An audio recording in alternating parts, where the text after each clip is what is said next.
Hey, so today I'm going to do a read aloud of Enemy Pie by Derek Munson, illustrated by Tara Callahan King. For this video, I'm only going to do a read aloud, but I do have a separate video in which I'm going to show you how you can use questioning to engage your child before, during, and after reading, which is very important to helping your child become a better reader. So without further ado, here is Enemy Pie.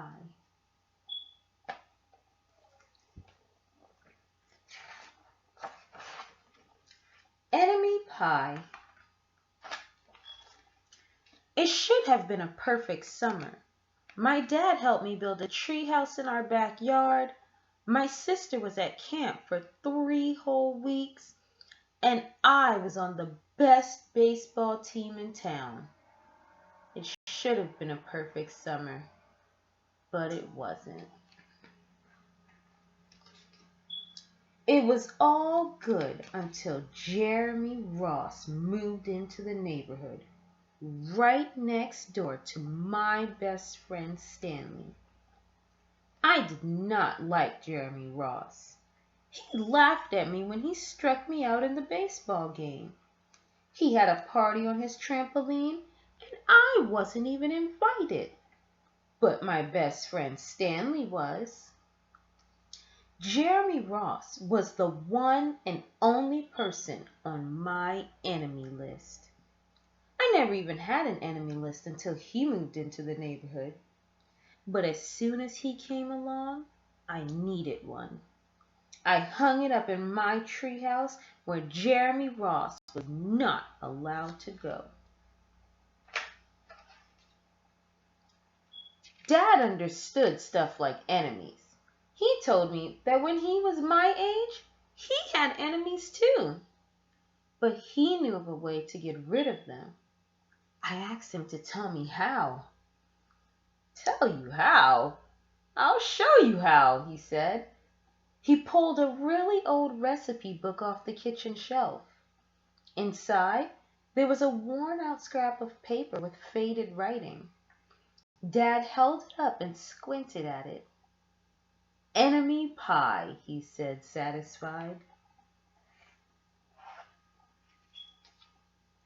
You may be wondering what exactly is in enemy pie. I was wondering too. But Dad said the recipe was so secret, he couldn't even tell me. I decided it must be magic. I begged him to tell me something, anything. I will tell you this, he said. Enemy pie is the fastest known way to get rid of enemies. Now, of course, this got my mind working. What kinds of things, disgusting things, would I put into a pie for an enemy? I brought Dad some weeds from the garden, but he just shook his head.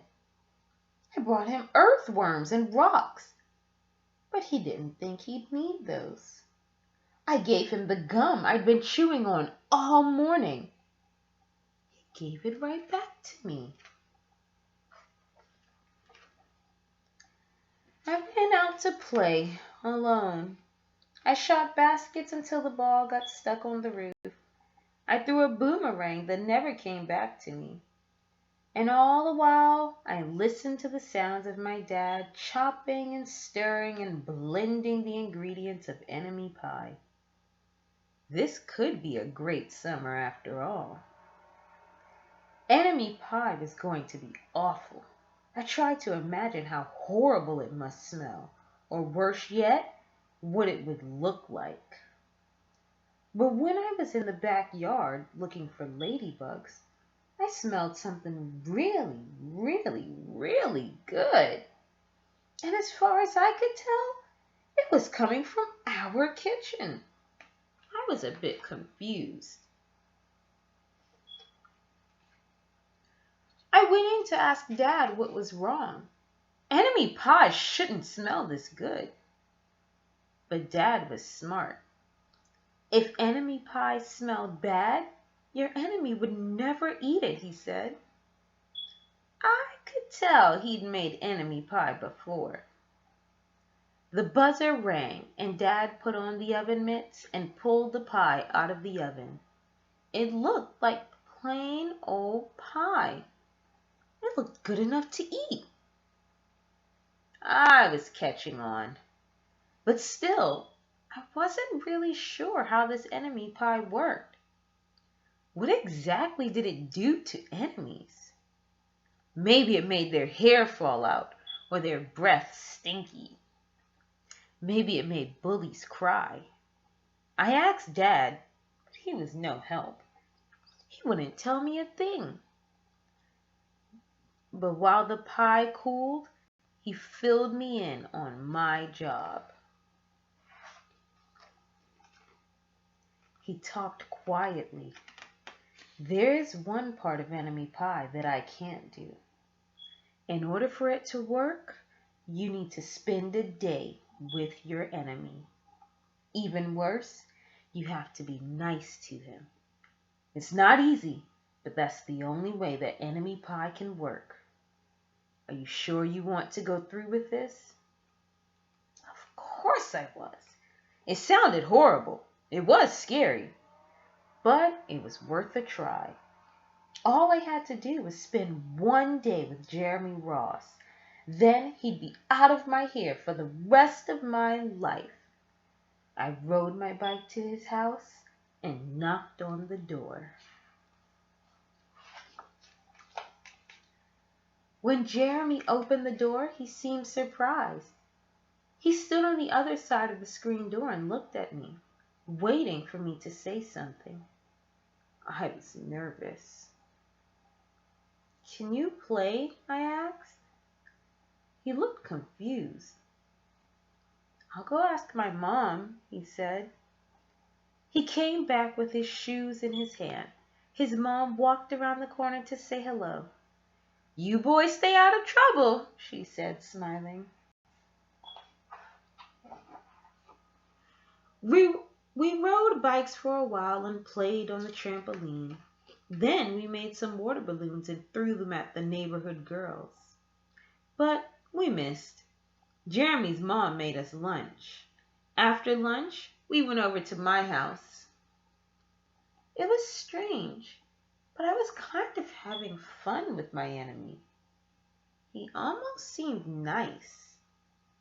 But of course, I couldn't tell Dad that, since he had worked so hard to make this enemy pie. Jeremy Ross liked my basketball hoop. He said he wished he had a basketball hoop, but they didn't have room for one. I let him win a game, just to be nice. Jeremy Ross knew how to throw a boomerang. He threw it, and it came right back to him. I threw it, and it went over my house and into the backyard. When we climbed over the fence to find it, the first thing Jeremy noticed was my treehouse. My treehouse was my treehouse. I was the boss. If my sister wanted in, I didn't have to let her. If my dad wanted in, I didn't have to let him. And if Jeremy wanted in, "Can we go in it?" he asked. I knew he was going to ask me that. But he was the top person, the only person on my enemy list. And enemies aren't allowed in my treehouse. But he did teach me to throw a boomerang. And he did have me over for lunch. And he did let me play on his trampoline. He wasn't being a very good enemy. "Okay," I said, "but hold on." I climbed up ahead of him and tore the enemy list off the wall. I had a checkerboard and some cards in the treehouse, and we played games until my dad called us down for dinner.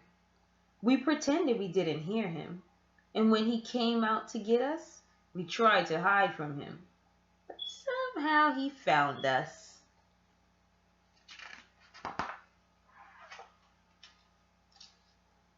Dad made us macaroni and cheese for dinner. My favorite. It was Jeremy's favorite too. Maybe Jeremy Ross wasn't so bad after all. I was beginning to think that maybe we should just forget about enemy pie. But sure enough, after dinner, Dad brought out the pie. I watched as he cut the pie into 8 thick slices. Dad, I said, it sure is nice having a new friend in the neighborhood. I was trying to get his attention and trying to tell him that Jeremy Ross was no longer my enemy. But Dad only smiled and nodded. I think he thought I was just pretending. Dad dished up 3 plates side by side with big pieces of pie and giant scoops of ice cream. He passed one to me and one to Jeremy.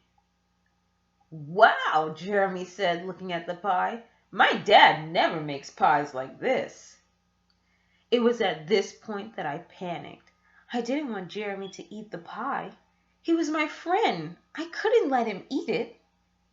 Jeremy, don't eat it! It's bad pie. I think it's poisonous or something. Jeremy's fork stopped before reaching his mouth. He crumpled his eyebrows and looked at me funny. I felt relieved. I had saved his life. I was a hero.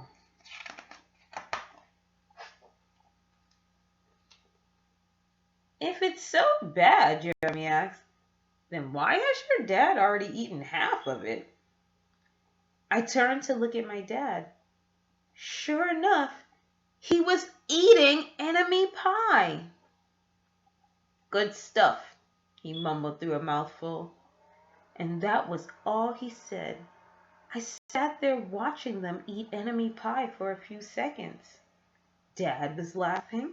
Jeremy was happily eating. And neither of them was losing any hair. It seemed safe enough, so I took a tiny taste. Enemy pie was delicious. After dessert, Jeremy rode his bike home, but not before inviting me over to play on his trampoline in the morning. He said he'd teach me how to flip. As for enemy pie, I still don't know how to make it. I still wonder if enemies really do hate it, or if their hair falls out, or if their bad breath turns bad. But I don't know if I'll ever get an answer, because I just lost my best enemy.